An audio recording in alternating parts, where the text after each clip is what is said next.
करता पुरख निर्भव निर्वैर अकाल मूरत अजूनी सैभं गुर प्रसाद जप आद सच जगाद सच है पी सच नानक होसी पी सच। दंडोत बंधन अनक बार सर्व कला समरथ डोलन ते रखो प्रभु नानक दे कर हथ डोलन ते रखो प्रभु नानक दे कर हथ।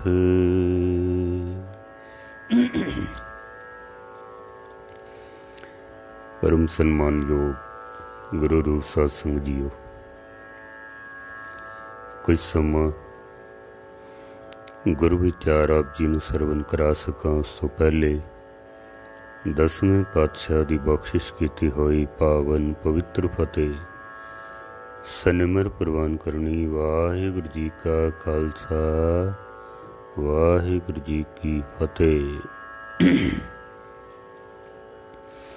विचारां आप सरवण कर रहे हो। केते गर्भ गले हैं भाई गुरदास जी दे वाक हन। सतसंगत दे विचों जन्म मिलदा है। सतसंगत दे विच मौत भी मिल सकती है। धर्म विच जिंदगी मिलती है, अगर गलत रस्ते ते चल पईए तो मौत भी मिल सकती है। जैसे माता के गर्भ विच बच्चे नूं जन्म मिलता है, जिंदगी मिलती है, पर उत्थे मौत भी मिल सकती है।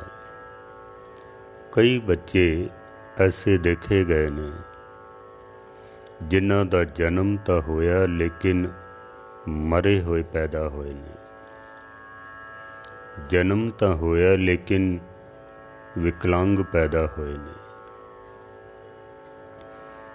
सतसंगत दे विच धार्मिक अस्थानां दे विच भी ऐसा देखण विच आया है। कईयां नूं उत्थों मौत ही मिलती है। बड़ियां सुंदर पंक्तियां गुरबाणी दियां भगत कबीर साहब दियां। कबीर बांस बढ़ाई बूढ़िया एव मत डूबो कोय, चंदन के निकटे बसे बास सुगंध ना होए। चंदन दे नेड़े वसदे ने लेकिन सुगंधी नहीं मिलती है, क्योंकि जीवना बांस की तरह है। हंकार दे विच विकारां दे विच सुगंध नहीं लै सकते हैं। जैसे गुरु नानक सच्चे पातशाह जी का शब्द आपने कल सरवण किया सी, मैं थोड़ा जा दोहरा देना। दादर तू कभे न जानस रे, बखस सिबाल बसस निर्मल जल, अमृत न लखस रे। जैसे डड्डू पानी विच रहिंदा है, कमल दे बिल्कुल नेड़े रहिंदा है, लेकिन कमल दा रस नहीं लैंदा। डड्डू खांदा है, मच्छियां खांदा है, काई खांदा है, गंदगी खांदा है, रहिंदा ते कमल दे बिल्कुल नेड़े ही है। भाई गुरदास जी ने अपने ऊपर गल लैके समझाई है। दादर सरोवर में जानी न कमल गत, मधुकर मन मकरंद के बिमोहे हैं। भाई गुरदास जी भाई साहब कहते ने निकट बसत मम गुरु उपदेशहीन। दुरंतर सिख उर अंतरले पोहे हैं। मैं गुरु दे नेड़े रहिंदा हाँ पर आनंद नहीं लै सकदा। कई दूरों चल के आउंदे ने, आनंद लै के चले जाते हैं। भाई साहब दे समझाण दा अपना ढंग है, निराला ढंग है। भाई गुरदास जी ने फिर इहदे उत्ते प्रमाण दिते हैं। भाई साहब कहते ने, मानसर पर जो बैठाइए ले जाए बग, मुक्ता अमोल तज मीन बीन खात है। किसे बगले नू मानसरोवर ते ले जा के बिठा दिता जावे कि तू इत्थों सुच्चे मोती खा। भाई साहब कहते ने, जैसा कि उसका सुभाव है गंदगी खाना, भावें मानसरोवर ते बैठा होया है पर ये सुच्चे मोती नहीं खांदा है। ये गंदगी खांदा है, काई खांदा है, डड्डू खांदा है, मच्छियाँ खांदा है। बैठा मानसरोवर ते ही है। इतना भाई साहब ने दृष्टांत दिता है। उस डड्डू नू या बगले नू भाई साहब ने की कहना है, ये तो साडे वास्ते है, क्योंकि भाई साहब की दृष्टि बड़ी बारीक है। भाई साहब मनुख का जीवन पढ़ते हैं, पशु पंछियों का जीवन पढ़ते हैं, उन्हां दे विचों गुण अवगुण कढ़ के फिर मनुख की जिंदगी नूं तोल के फिर साडे सामने रखते हैं। भाई साहब गल तो साडी कर रहे हैं भी कई संगत दे विच इस तरह आउंदे ने जैसे डड्डू की बिरती है, बगले की बिरती है। कई इस तरह आउंदे ने जैसे हंस की बिरती है, भौरे की बिरती है। गुरु नानक साहब कहते ना, बस जल नित न वसत अली अल मेर चचा गुन रे। अली अल कहते ने भौरे नूं। भौरा पानी विच नहीं रहिंदा, कमल दे नेड़े नहीं रहिंदा है, दूरों चल के आउंदा है, कमल दा रस लैंदा है, आनंद लैंदा है, वो वापस चला जाता है। मानसरोवर ते हंस सुच्चे मोती खांदे ने, गंदगी वल वेखदे भी नहीं हैं, वो वेखदे भी नहीं। पर जिहदा सुभाव बगले की तरह होवे, गुरु रामदास महाराज ने तो कहा भी है ना बई कई इत्थे आके समाधि लांदे न बगले की तरह, एक अपने सुआए आए बहे गुर आगे, ज्यों बगल समाध लगाइए। गुरु रामदास महाराज, बगला काग नीच की संगत जाए, कुरंग बिखो मुख लाइए। महाराज कहते ने बगले की तरह समाधि ला के बैठते हैं। दूसरी पंक्ति दे विच भाई साहब भाई गुरदास जी कहते ने, अस्तन पान करबे को जो लगाइए जोक, पियत न पे ले लोहू अचरे आघात है। किसे चिच्चड़ नूं, चिच्चड़ हुंदे ना जिहड़े पशुओं दे चमुट जाते हैं, भाई साहब कहते ने किसे चिच्चड़ नूं गऊ दे थणा दे उत्ते ला दईए भी तू इत्थे बह के ते अमृतमई जो दुध है ना वो पी तू इत्थों। भाई साहब दियां मिसालां कमाल दियां ने। अस्तन पान करबे को जो लगाइए जोक, पियत न पे ले लहू अचे अघात है। भाई साहब कहते ने उत्थों दुध नहीं पींदा है, उत्थों खून पिएगा। कई मनुख ऐसे ही ने जिहड़े गुरधामां दे गुरुद्वारियां दे विच इस तरह बैठे हुंदे ने जिन्हें गऊ दे अस्थनां नूं चिच्चड़ चमड़े हुंदे ने, जोकां चमड़ियां हुंदियां ने। भाई गुरदास जी मिसाल दिंदे ने, साडे कोल सुनन दी शक्ति होनी चाहिदी है। भाई गुरदास जी ऐसे ऐसे प्रमाण कढ़ के लियाते हैं। हुण भाई साहब कहते ने कि जे किधरे जोक नूं या चिच्चड़ नूं गऊ दे थणा ते ला दईए भी तू इत्थे बह के ते दुध पी, भाई साहब कहते ने वो दुध नहीं पिएगा, उत्थे बैठ के उसने खून पीना है। खून पीण वाले ਮਸਕੀਨ ਸਾਹਿਬ ਜੀ ਕਿਆ ਕਰਦੇ ਸਨ, ਕਈ ਲੋਕ ਗੁਰਦੁਆਰਿਆਂ ਨੂੰ, ਗੁਰੂ ਦੀ ਗੋਲਕਾਂ ਨੂੰ ਇਸ ਤਰ੍ਹਾਂ ਚਮੜੇ ਹੋਏ ਨੇ ਜੈਸੇ ਕੋਈ ਜੋਕ ਚਮੜੀ ਹੁੰਦੀ ਹੈ ਜਾਂ ਚਿੱਚੜ ਚਮੜਿਆ ਹੁੰਦਾ ਹੈ। ਪੰਜਾਬੀ ਦੀ ਤਾਂ ਮਿਸਾਲ ਹੀ ਹੈ ਨਾ, ਕੀ ਚਿੱਚੜਾਂ ਦੀ ਤਰ੍ਹਾਂ ਚਮੁੱਟ ਗਿਆ ਤੂੰ, ਕਿਉਂਕਿ ਉਹ ਲਹਿੰਦੇ ਨਹੀਂ ਹਨ। ਫਿਰ ਉਹਦਾ ਸੁਭਾਅ ਖੂਨ ਪੀਣਾ ਹੈ, ਦੁੱਧ ਪੀਣਾ ਨਹੀਂ ਹੈ। ਕਹਿੰਦੇ ਨੇ ਅਸੀਂ ਸੇਵਾ ਕਰਨੀ ਹੈ, ਸੇਵਾ ਕੀ ਖਾਕ ਕਰਨੀ ਹੈ। ਉੱਥੇ ਗੋਲਕਾਂ ਨੂੰ ਚਮੜੇ ਹੋਏ ਨੇ। ਉੱਥੇ ਅੱਜ ਗੁਰਧਾਮਾਂ ਤੋਂ ਗੋਲਕਾਂ ਅਸੀਂ ਹਟਾ ਦਈਏ, ਫਿਰ ਦੇਖੋ ਕਿਤਨੇ ਕੁ ਲੋਕ ਨੇ ਜਿਹੜੇ ਸੇਵਾ ਵਾਸਤੇ ਅੱਗੇ ਆਉਂਦੇ ਨੇ। ਕਿੰਨੇ ਕੁ ਲੋਕ ਨੇ। ਕਈ ਗੁਰਦੁਆਰਿਆਂ ਦੇ ਵਿੱਚ ਮੈਂ ਦੇਖਿਆ, ਮੈਨੂੰ ਸੰਗਤਾਂ ਕੋਲੋਂ ਪਤਾ ਲੱਗਦਾ ਹੈ ਗਿਆਨੀ ਜੀ 30-30 ਸਾਲ ਤੋਂ ਗੁਰਦੁਆਰੇ ਨੂੰ ਚਮੜੇ ਹੋਏ ਨੇ। ਲੋਕੀ ਛੱਡਦੇ ਹੀ ਨਹੀਂ ਹਨ, ਛੋੜਦੇ ਹੀ ਨਹੀਂ ਹਨ। ਗੋਲਕ ਦਾ ਪੈਸਾ ਕਿੱਥੋਂ ਜਾਂਦਾ ਹੈ, ਕਿੰਨਾ ਆਇਆ, ਕਿੰਨਾ ਖਰਚ ਹੋ ਗਿਆ ਹੈ, ਬਚਿਆ ਨਹੀਂ ਬਚਿਆ ਕੁਛ ਨਹੀਂ ਪਤਾ ਹੈ। ਕਿਸੇ ਨੂੰ ਦੱਸਦੇ ਵੀ ਨਹੀਂ ਹਨ। ਕੋਈ ਪੁੱਛੇ ਤਾਂ ਅੱਗੋਂ ਫਿਰ ਮਾਰਨ ਨੂੰ ਵੀ ਪੈ ਜਾਂਦੇ ਹਨ। ਮਸਕੀਨ ਜੀ ਕਹਿੰਦੇ ਸਨ ਇਹ ਸਭ ਜੋਕਾਂ ਦੀ ਤਰ੍ਹਾਂ, ਚਿੱਚੜਾਂ ਦੀ ਤਰ੍ਹਾਂ ਗੁਰਦੁਆਰਿਆਂ ਨੂੰ ਚਮੜੇ ਹੋਏ ਨੇ। ਇਹ ਖੂਨ ਨਹੀਂ ਪੀਂਦੇ, ਇਹ ਖੂਨ ਪੀਂਦੇ ਹਨ, ਦੁੱਧ ਨਹੀਂ ਪੀਂਦੇ ਹਨ। ਕਿਉਂਕਿ ਇਹਨਾਂ ਦਾ ਸੁਭਾਅ ਇਸ ਤਰ੍ਹਾਂ ਦਾ ਬਣ ਗਿਆ। ਖੂਨ ਹੀ ਪੀਣਾ ਹੈ ਬਸ, ਦੁੱਧ ਨਹੀਂ ਪੀਣਾ ਹੈ।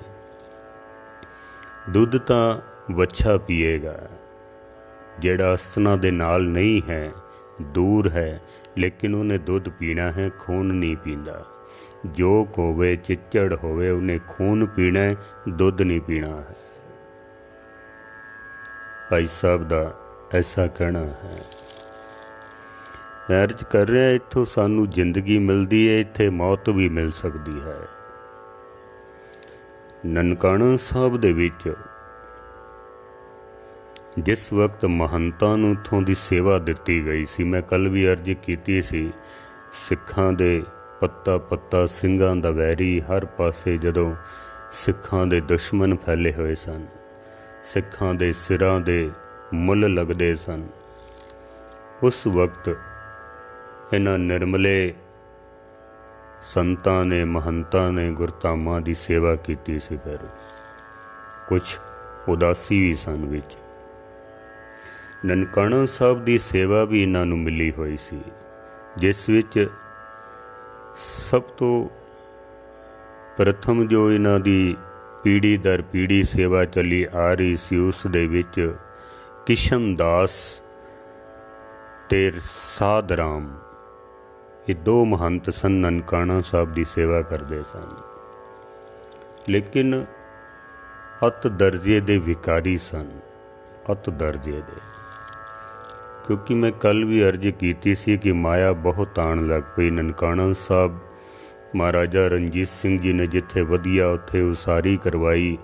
5000 ਏਕੜ ਜ਼ਮੀਨ ਨਨਕਾਣਾ ਸਾਹਿਬ ਦੇ ਨਾਮ ਲੱਗੀ ਹੋਈ ਸੀ। 5000 ਏਕੜ ਜ਼ਮੀਨ। ਆਮਦਨੀ ਬਹੁਤ ਸੀ, ਉੱਥੇ ਪੈਸਾ ਬਹੁਤ ਆਉਂਦਾ ਸੀ। ਅਤੇ ਜਿੱਥੇ ਪੈਸਾ ਆਉਂਦਾ ਸੀ, ਧਨ ਆਉਂਦਾ ਸੀ, ਉੱਥੇ ਵਿਕਾਰ ਵੀ ਆਉਂਦੇ ਸਨ। ਭਾਈ ਗੁਰਦਾਸ ਜੀ ਨੇ ਕਿਹਾ ਨਾ ਵੀ ਚਿੱਚੜਾਂ ਦੀ ਤਰ੍ਹਾਂ ਚਮੜ ਜਾਂਦੇ ਨੇ, ਅਤੇ ਇਹ ਉੱਥੇ ਖੂਨ ਪੀਣ ਵਾਸਤੇ ਬੈਠੇ ਹੋਏ ਸਨ। ਧਨ ਬਹੁਤ ਸੀ ਤਾਂ ਵਿਕਾਰੀ ਬਹੁਤ ਹੋ ਗਏ ਨੇ। ਗੁਰੂ ਦਾ ਸ਼ਬਦ ਰੂਪੀ ਦੁੱਧ ਨਹੀਂ ਪੀਤਾ, ਉੱਥੇ ਬੈਠ ਕੇ ਤੇ ਖੂਨ ਪੀਣਾ ਸ਼ੁਰੂ ਕਰ ਦਿੱਤਾ ਹੈ। ਸ਼ਰਾਬਾਂ ਪੀਣੀਆਂ, ਮਾਂਸ ਖਾਣੇ, ਬੇਸਵਾਵਾਂ ਦੇ ਨਾਚ ਕਰਾਉਣੇ। ਇਹਨਾਂ ਦੋਨਾਂ ਦੀ ਬਹੁਤ ਹੀ ਤੜਫ ਤੜਫ ਕੇ ਮੌਤ ਹੋਈ ਹੈ, ਬਹੁਤ ਹੀ ਤੜਫ ਤੜਫ ਕੇ। ਗੁਰਬਾਣੀ ਦਾ ਹੀ ਫਰਮਾਨ ਹੈ ਨਾ ਵੀ ਕਾਮ ਕ੍ਰੋਧ ਕਾਇਆ ਕੋ ਗਾਲੇ, ਜਿਉ ਕੰਚਨ ਸੁਹਾਗਾ ਟਾਲੇ। ਇਸ ਤਰ੍ਹਾਂ ਗਲ ਜਾਂਦਾ ਹੈ ਮਨੁੱਖ, ਜੈਸੇ ਸੋਨੇ ਦੇ ਵਿੱਚ ਸੁਹਾਗਾ ਪਾਈਏ ਨਾ ਤਾਂ ਬਹੁਤ ਜਲਦੀ ਗਲ ਜਾਂਦਾ ਉਹ। ਇਸ ਤਰ੍ਹਾਂ ਗਲ ਜਾਂਦੇ ਨੇ ਉਹ ਬਸ। ਜੈ ਤਨ ਬਾਣੀ ਵਿਸਰ ਜਾਏ, ਜਿਉ ਪੱਕਾ ਰੋਗੀ ਵਿਲ ਲਾਏ। ਤੜਪ ਤੜਪ ਕੇ ਇਹਨਾਂ ਦੀ ਮੌਤ ਹੋਈ।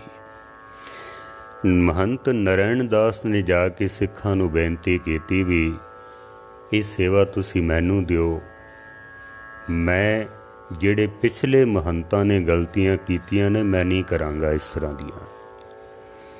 ਮੈਂ ਸਿੱਖ ਬਣ ਕੇ ਨਿਮਰਤਾ ਦੇ ਨਾਲ ਸੇਵਾ ਕਰਾਂਗਾ। ਮੈਂ ਸਿੱਖਾਂ ਨੂੰ ਬੇਨਤੀ ਕੀਤੀ, ਸਿੱਖਾਂ ਨੇ ਇਸ ਨੂੰ ਸੇਵਾ ਦੇ ਦਿੱਤੀ। ਉੱਥੋਂ ਦੀ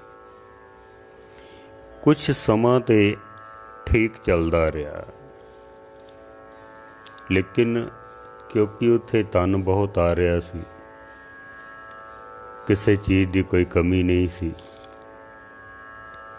ਤੇ ਧਨ ਆਏ, ਵਿਕਾਰ ਵੀ ਆ ਗਏ। ਫਿਰ ਇਸ ਮਹੰਤ ਨੇ ਪਿਛਲੇ ਮਹੰਤਾਂ ਨੂੰ ਵੀ ਫੇਲ ਕਰ ਦਿੱਤਾ। ਜਿਹੜੇ ਪਿਛਲੇ ਮਹੰਤ ਸਨ, ਜਿਹੜੇ ਤੜਪ ਤੜਪ ਕੇ ਮਰੇ ਸਨ, ਇਸ ਨੇ ਉਹਨਾਂ ਨੂੰ ਵੀ ਫੇਲ ਕਰ ਦਿੱਤਾ। ਇਹ ਇਤਨਾ ਵਿਕਾਰੀ ਹੋ ਗਿਆ ਉੱਥੇ, ਬਹੁਤ ਵਿਕਾਰੀ। ਇੱਕ ਦਿਨ ਇੱਕ ਗੁਰੂ का सिख ਅੰਮ੍ਰਿਤਧਾਰੀ ਸਰੋਵਰ ਦੇ ਵਿੱਚ ਉਸਨੇ ਇਸ਼ਨਾਨ ਕੀਤਾ ਹੈ। ਜਦ ਉਸਨੇ ਇਸ਼ਨਾਨ ਕੀਤਾ ਨਾ, ਜਿਹਦਾ ਨਾਮ ਭਾਈ ਬੂਟਾ ਸਿੰਘ ਜੀ, ਉਹਨੇ ਜਦ ਸਰੋਵਰ ਦੇ ਵਿੱਚ ਇਸ਼ਨਾਨ ਕੀਤਾ, ਕਿਰਪਾਨ ਉਸਨੇ ਆਪਣੇ ਸਿਰ ਤੇ ਬੰਨੀ ਹੋਈ ਸੀ, ਤੇ ਕਿਰਪਾਨ ਜਦੋਂ ਪਹਿਨਣ ਲੱਗਾ ਨਾ, ਤੇ ਜਿਹੜੇ ਮਹੰਤ ਨੇ ਉੱਥੇ ਗੁੰਡੇ ਪਾਲੇ ਹੋਏ ਸਨ, ਉਹਨੇ ਆਪਣੇ ਬੰਦੇ ਰੱਖੇ ਸਨ ਲੜਾਕੇ। ਜਦ ਇਹ ਕਿਰਪਾਨ ਪਾਉਣ ਲੱਗਾ ਤਾਂ ਮਹੰਤ ਦੇ ਗੁੰਡਿਆਂ ਨੇ ਕਿਰਪਾਨ ਖੋਹ ਲਈ ਇਸ ਵੱਲ। ਉਹਨਾਂ ਆਖਿਆ, ਮੈਂ ਅੰਮ੍ਰਿਤਧਾਰੀ ਹਾਂ, ਤੁਸੀਂ ਮੈਨੂੰ ਕਿਰਪਾਨ ਪਾਉਣ ਦਿਓ।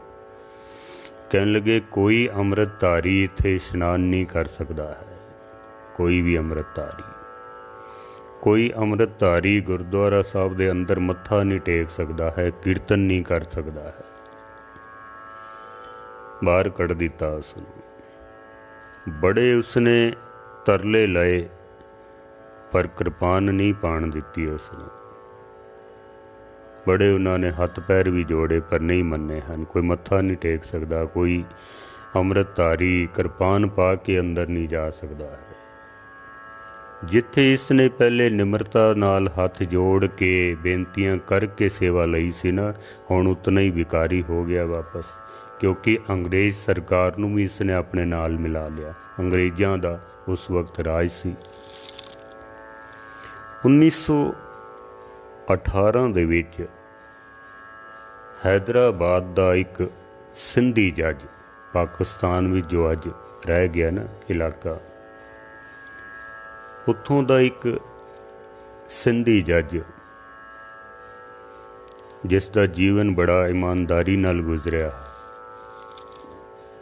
ਇਹ ਰੋਜ਼ ਅਰਦਾਸਾਂ ਕਰਦਾ ਸੀ ਵੀ ਹੇ ਗੁਰੂ ਨਾਨਕ ਸੱਚੇ ਪਾਤਸ਼ਾਹ, ਤੇਰੀ ਕਿਰਪਾ ਦੇ ਨਾਲ ਮੇਰਾ ਇਤਨਾ ਜੀਵਨ ਬੇਦਾਗ ਨਿਕਲ ਗਿਆ ਵੇ, ਮੇਰੇ ਤੇ ਮਿਹਰ ਕਰੀ, ਜਿਤਨੀ ਕੁ ਨੌਕਰੀ ਬਚੀ ਹੈ ਮੇਰੀ, ਇਹ ਵੀ ਬੇਦਾਗ ਨਿਕਲ ਜਾਵੇ। ਫਿਰ ਮੈਂ ਤੇਰੇ ਚਰਨਾਂ ਵਿੱਚ ਆਵਾਂਗਾ, ਮੱਥਾ ਟੇਕਾਂਗਾ, ਤੇਰੇ ਕੋਲ ਰਹਿ ਕੇ ਆਨੰਦ ਲਵਾਂਗਾ। ਜਦ ਇਹ ਰਿਟਾਇਰ ਹੋਇਆ ਨਾ ਉੱਥੋਂ, ਜਦ ਇਸ ਦੀ ਰਿਟਾਇਰਮੈਂਟ ਹੋਈ ਹੈ, ਪਰਿਵਾਰ ਸਮੇਤ ਇਹ ਨਨਕਾਣਾ ਸਾਹਿਬ ਆਇਆ ਹੈ।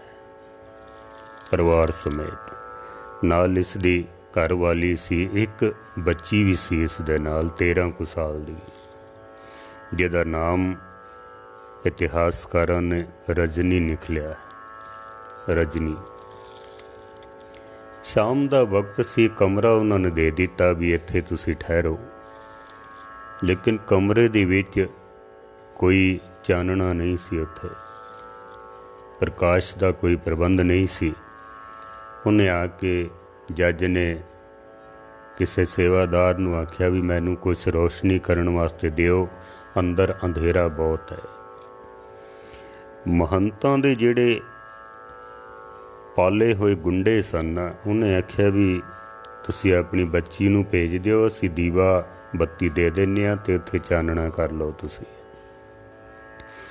ਜੱਜ ਵਿਚਾਰਾ ਭੋਲਾ ਭਾਲਾ ਵੀ ਮੈਂ ਗੁਰੂ ਘਰ ਵਿੱਚ ਆਇਆ ਹਾਂ, ਉਹਨੂੰ ਥੋੜ੍ਹੀ ਪਤਾ ਸੀ ਵੀ ਇਹ ਗੁਰੂ ਘਰ ਦੇ ਵਿੱਚ ਬੈਠੇ ਹੋਏ ਇਹ ਚਿੱਚੜ ਨੇ, ਇਹ ਜੋਕ ਨੇ, ਇਹ ਖੂਨ ਪੀਣ ਵਾਲੇ ਨੇ, ਇਹ ਦੁੱਧ ਪੀਣ ਵਾਲੇ ਨਹੀਂ ਹਨ। जज बेचारे नूं की पता सी। उन्हें अपनी 13 साल की बच्ची नूं भेजिया भी जा, वो दीवा दे रहे हैं तो लैके आ जा। बच्ची गई तो जरूर पर वापस नहीं आई है। उसनूं उत्थे पकड़ के उस बच्ची की बेपती की गई। 13 साल की बच्ची दे नाल गुरुद्वारा साहब के कॉम्पलैक्स दे विच इन्हां महंतां ने, क्योंकि खून पीण वाले सन, दुध पीण वाले नहीं सन, वो खून पीण वाले। जज ने आके बड़े तरले पाए पर एक नहीं सुनी। आख्या जे जिंदगी चाहना है उस बच्ची दी ते अपनी चुप करके बैठा रह, बच्ची तैनू मिल जाएगी। सारी रात बच्ची बेचारी उन्हां दे कब्जे दे विच ते रोंदी रही। अगले दिन जज नूं आख्या भी तू स्टेशन ते जा, गड्डी विच बहन तो पहले तैनू तेरी बच्ची मिल जाएगी, पर जे तू किसी नूं दस्सिया तो फिर खैर नहीं है, फिर खैर नहीं तेरी। क्योंकि ये दुध पीण वाले नहीं सन, ये खून पीण वाले ने। भाई साहब कह रहे हैं कि अस्तन पान करबे को जो लगाइए, जोक पियत ना पे ले लोहू अचे आघात है। खून पीणगे दुध नहीं पीणगे। भाई गुरदास जी।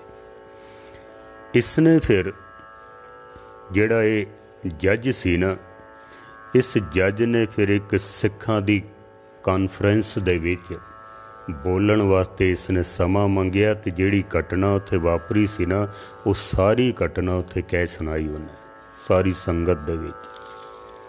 और रोंदियां होया इसने सब नूं सुनाया। सिखां दी अखां खुलियां रह गईयां। उन्हां समयां दे विच ही श्रोमणी कमेटी होंद विच आई, सिंह सभा होंद विच आई। बड़ा लंबा चौड़ा इतिहास है, पर क्योंकि मैं सिर्फ शॉर्ट विच ही तुहानूं सुणांदा पिया वां। साका ननकाणा साहब जो वापरिया सी ना, सिखां ने फिर मीटिंगां कीतियां। फिर यह फैसला किया गया कि किसी भी तरीके ननकाणा साहब नूं आज़ाद कराना है। बड़ा लंबा चौड़ा इतिहास है। सिखां ने जद तैयारियां कीतियां कि ननकाणा साहब नूं आज़ाद कराना है, महंत नूं पता लग गया, उन्हें अपनी तैयारी शुरू कर दी है। बंदूकां ते असला इकट्ठा कर लिया है, तलवारां ते गंडासे इकट्ठे कर लए हैं, मिट्टी का तेल इकट्ठा कर लिया, लकड़ां इकट्ठियां कर लीआं। आउण दिओ सिखां नूं, इत्थे एक भी जूंदा नहीं जाण देना, एक भी। मैं फिर अर्ज करा कि खून पीण वाले सन, दुध पीण वाले नहीं सन। रहिंदे ते अंदर ही सन गुरुद्वारा साहब दे विच। सिखां ने जद मोर्चा बना के ननकाणा साहब की ड्योढ़ी दे अगे जाके अरदास करके ते अंदर प्रवेश किया है। जिस वेले सारे सिंह अंदर प्रवेश कर गए ना, तो महंत ने इशारा किया भी सारे अंदर आ गए ने, ते हुण दरवाज़ा बंद कर दो। ड्योढ़ी का दरवाज़ा बंद कर दिता है। सिंह अंदर गए ने, जिथे अस्थान है महाराज दा उत्थे मत्था टेकिया। सारे बैठे ने। भाई लक्ष्मण सिंह जी महाराज दे ताबियां बैठे, उन्होंने चौर की है। भाई बूटा सिंह जेड़ा सामने गेट है ना, उत्थे खलोते हुए ने, ये बाहर दी हरकत देख सकन बई कोई कौन आ रहा है, कौन जा रहा है। बैठे सन सारे। महंत ने इशारा किया अपने गुंडियां नूं जेड़े दर्शनी ड्योढ़ी विच बैठे हुए सन। कहंदा भी जिस काम वास्ते तैयारी की है ना, उस समा आ गया ते शुरुआत कर दिओ हुण। महंत दा इशारा पा के उन्हां गुंडियां ने दर्शनी ड्योढ़ी दे विचों गोलियां चलाणियां शुरू कीतियां ने। पहली गोली लगी, जेड़े भाई बूटा सिंह जी बाहर खड़े सन, उन्होंने लगी है पहली गोली। बाहर जितनियां भी संगतां कोई जेड़े नाल गए सन, सिंह घूम रहे सन, एक एक नूं गोली मार के सब नूं लम्मियां, सब नूं ढेर कर दिता है। फिर महंत ने इशारा किया भी हुण इन्हां नूं देखो भी कोई जिउंदा तो नहीं है इस विच। गुंडे सारे उतर के आए हन थल्ले। उन्हां थल्ले आके एक एक नूं वेखना शुरू कीता भी जिहड़ा उत्थे जिउंदा है ना, तलवारां दे नाल गंडासियां दे नाल उन्हां दे टुकड़े करने शुरू कर दिते ने, मार काट करनी शुरू कर दी है। कहंदे ने इतना खून निकलिया कि दरिया बन के दर्शनी ड्योडी तो बाहर निकल गया ते बाहर भी ਸਿੰਘਾਂ ਨੂੰ पता लग गया सी भी अंदर ਜਿਹੜੇ सिख गए ने उन्हां नाल अंदर कुरला उठे हैं, अरदासां करते हैं महाराज साडी मदद करो, मेहर करो। महंत नारायण दास ने घोड़े ते चढ़ के आया ते जिथे कमरा है ना, जिथे अंदर भाई लक्ष्मण सिंह जी ताबियां बैठे हुए सन, कहंदा भी इसने मैनू बड़ा तंग किया है, इत्थे सेवा लैण वास्ते आया पर गोलियां क्योंकि बहुत चल रही सन, भाई साहब दियां बाहां ते गोलियां लगियां ते भाई साहब डिग पए हैं। केसां तो धो के भाई लक्ष्मण सिंह जी नूं बाहर लिआंदा गया और इक्को ही वार करके तो भाई साहब दा सीस धड़ तो वखरा कर दिता है, धड़ नूं पुठियां लटका के जंड दे नाल ते साड़ दिता गया है। अजे भी मौजूद है ननकाना साहब विच, वो स्थान अजे भी बनिया होया है। सिखां दा डुलिया होया खून ते जगह जगह ते पईयां हुईयां लाशां दे टुकड़े देख के महंत नारायण दास कहंदा भी अज मेरे कलेजे नूं ठंड पई है, अज मेरे कलेजे नूं ठंड पई है। इत्थे सेवा लैण वास्ते आए सन ना, ननकाना साहब नूं आज़ाद करन वास्ते आए सन। हुण इन्हां नूं पता लगेगा कि सेवा किवें लईदी है, नारायण दास नाल मत्था लाउण दा की हशर हुंदा है। क्योंकि उत्थे दुध पीण वाला नहीं सी, खून पीण वाले सन, रहिंदे ते बिल्कुल अमृत सरोवर दे विच ही सन, सतगुरां दे पावन स्थान दे उत्ते, पर क्योंकि खून पीण वाले सन। स्तन पान करबे को जो लगाइए जोक, पीयत ना पे ले लोहू अचे अघाते। भाई साहब कहंदे ने दुध नहीं पीणगे, इन्हां ने खून पीना है, उत्थे दुध नहीं पीणगे, खून पीता है ना। इतिहास तुसीं पढ़ के देखो ननकाना साहब दा। एक 6 साल दा बच्चा सी, उहदा नाम दरबारा सिंह। सिखां ने जब देखा ना भी गोलियां चलियां ने तो इस बच्चे नूं जिहड़ा अंदर कमरा है ना, महाराज दा जिहड़ा अस्थान है, उत्थे अंदर ही अलमारी, उस अलमारी दे विच उहनूं बंद कर दिता भी किधरे इहनूं ना गोली लग जावे। वो बच्चा बेचारा अंदर सहमिया होया। बाहर इन्हां महंतां दे गुंडियां ने सारे सिखां दीयां लाशां नूं इकट्ठियां करके एक वड्डा लकड़ां दा ढेर बना के उत्ते सारे शरीर रख के ते अग ला दी। ते क्योंकि जगह जगह ते खून फैलिया होया सी, उस कमरे नूं जदों धौण लगे ना, सफाई करन लगे, तो ये बंदा, ये बच्चा जिहड़ा है अंदर अलमारी दे विच बैठा होया, सहमिया होया, उहदी आवाज़ सुन के जद उस बच्चे नूं बाहर कढ़िया, एक ने हथ पकड़े ने, दूजे ने इस बच्चे दियां लत्तां पकड़ियां, तीसरे ने तलवार दा वार करके इस बच्चे दे 2 टुकड़े करके ते बलदी हुई अग दे विच सुट दिता है, बलदी हुई अग विच। ये ननकाना साहब दा साका है, बहुत लंबा इतिहास है, पर मैं बिल्कुल ही मुख्तसर ही तुहानूं सरवण कराया है, क्योंकि मेरा मकसद सिर्फ यह है कि अमृतमई सरोवर दे नेड़े रह के भी कोई उथों जहर पी सकता है, अमृत नहीं पींदा है। अंदर अज भी उत्थे तुसीं जाओगे तो गोलियां दे निशान उन्होंने अज भी ज्यों दे त्यों रखे हुए ने। दास ने 2 वारी दर्शन किए ने उस स्थान दे, सुन के रूह कंब जाती है, सुन के, क्योंकि ये खून पीण वाले ने, दुध पीण वाले नहीं हैं। ननकाना साहब नूं ते सिखां ने अपनियां कुर्बानियां दे के ते आज़ाद करवा लिया है, आज़ाद करवा लिया। तरन तारण साहब नूं आज़ाद कराया, गुरु का बाग दा मोर्चा लगा है उसनूं भी आज़ाद करा लिया है। पर अज ऐसे बहुत सारे स्थान हैं जिथे महंत नारायण दास वर्गे बैठे हुए ने ते नित ही सिखां दे, चलो शरीरां दे खून तो नहीं होंदे उत्थे, पर सिखां दे अरमानां दे खून जरूर होंदे हैं, रहत मर्यादा दे खून जरूर होंदे हैं उत्थे, सिक्खी असूलां दे खून जरूर होंदे हैं उत्थे। लोड़ है अज उन्हां स्थानां नूं भी आज़ाद करवाउण दी, लोड़ है अज। जिहड़े मोर्चे लगे सन अज फिर वो मोर्चे लाउण दी लोड़ है सानूं, क्योंकि अज भी ऐसे बहुत सारे हैं जिथे महंत नारायण दास वर्गे बैठे हुए हैं। तो भाई साहब भाई गुरदास जी कहंदे ने भी जरूरी नहीं कि असी जोक नूं थणा ते ला दईए तो उत्थों दुध ही पीवेगा। भाई साहब कहंदे ने उन्हें उत्थों खून ही पीना है, दुध नहीं पिएगा।